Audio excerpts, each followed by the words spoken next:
And we met at Women in Black demonstration on Vogel Plaza in Medford. Oh, A amazing. few years ago. We weren't there at the same time in New Orleans, but still, isn't that amazing? It is. It's wonderful. So, I'm not going to talk a whole lot longer. I think I'll just give it to you. But I do want to say something. We'll move forward now to this building because Peace House has been here for what, about 15 years? Ruth's memory is probably better than mine. What was the year that Marge gave the house? But they were here before that. That's right. And the organization, it was in a number of different places. It was, well, Ellen, it was in the old armory. That was my favorite spot. When you and Celine were. That was my favorite spot, to have a Peace House in the old armory. Perfect. Mid-90s when it was rented, this was an apartment up here, and then we were downstairs. Yeah. Because I joined the board when you were the director, and it was here. Well, let me talk a little bit about where the house came from. But first, I want to, there's one other piece that I want to talk about, and Dot probably remembers this as well as I do, and Elaine.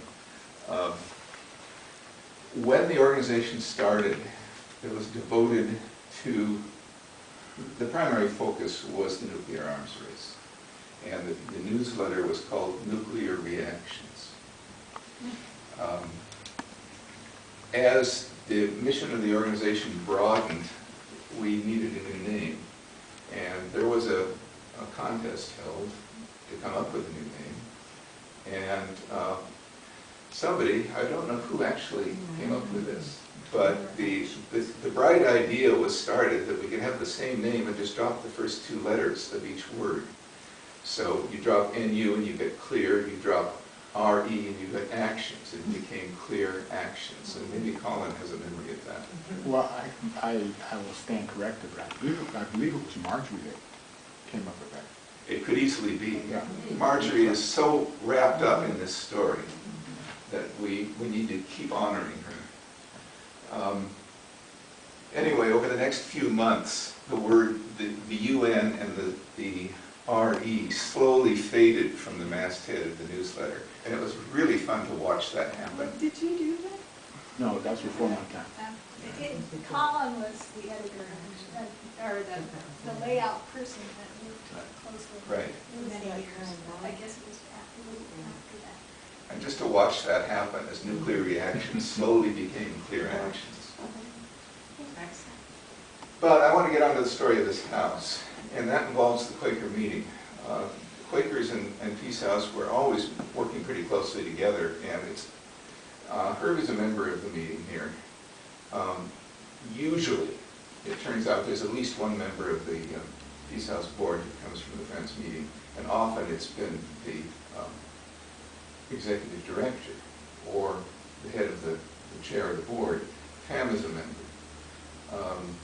Ken Devaney, who isn't here today but was an important figure, was a member of the meeting and also chair of the Peace House board. So there's been a connection between the two organizations for quite a while. Marjorie was responsible for a large part of the founding of both organizations, and she was keeping track of both of them.